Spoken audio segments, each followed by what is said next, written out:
పోలవరం నిర్వాసితులకు ఆర్&ఆర్ ప్యాకేజ్ డబ్బులు bank account లో జమ కావడం హర్షించదగ్గ పరిణామమన్నారు ఎమ్మెల్యే శిరీషాదేవి. కూటమి ప్రభుత్వం అధికారంలోకి వచ్చిన తర్వాత నిర్వాసితులకు న్యాయం జరుగుతుందని తెలిపారు. అల్లూరు జిల్లా దేవీపట్నంలో ఎమ్మెల్యే పర్యటించారు. తహసీల్దార్ కార్యాలయంలో సబ్ కలెక్టర్ కల్పశ్రీ ఆధ్వర్యంలో ఎమ్మెల్యే అధ్యక్షతన పోలవరం నిర్వాసితులతో సమావేశం నిర్వహించారు. ఈ పోలవరం నిర్వాసితులకు ఇంటి పట్టాలు పంపిణీ చేశారు. నిర్వాసితులు 107 మందికి ఇంటి పట్టాలు పంపిణీ చేయడం సంతోషంగా ఉందన్నారు ఎమ్మెల్యే శిరీషాదేవి. అర్హులందరికీ న్యాయం చేసే బాధ్యత తమపై ఉందని తెలిపారు.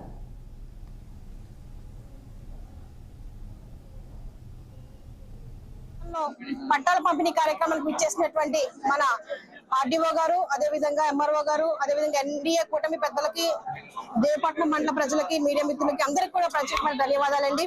ఈ రోజు ప్రధానంగా చెప్పుకుంటే మన అధికారంలోకి వచ్చిన 7 నెలల్లోనే మన ఉమ్మడి కుటుంబ ప్రభుత్వం ఎన్ని మంచి కార్యక్రమాలు చేసిందన్న దానికి ఉదాహరణ ఈ రోజు చూస్తే గత 5 సంవత్సరాల నుంచి కూడా ఎవరు మన పోలవరం నిర్వాసితుల బాధలు పట్టించుకున్న నాదురే లేడు.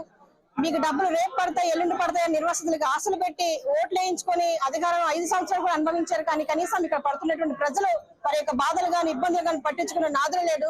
దానికి నిదర్శనంగానే ఈ రోజు మన చంద్రబాబు నాయుడు గారు అధికారంలోకి వచ్చిన 7 నెలల్లో సంక్రాంతికి ముందే మన దేవపట్నం మండలానికి, అదే విధంగా ఏదైతే పోలవరం ముంపు ప్రాంతాలు ఉన్నాయో ఆ ప్రాంతాలన్నిటికీ కూడా 815 కోట్ల రూపాయలు మనకి పోలవరం ఆర్&ఆర్ ప్యాకేజ్ నిధులకుండా కింద విడుదల చేయడం జరిగింది. దానిలో భాగంగా సంక్రాంతికి ముందే మన దేవపట్నం మండలంలో 50 కోట్ల రూపాయలు లబ్ధిదారుల ఖాతాలో కూడా వేయడం జరిగిందండి.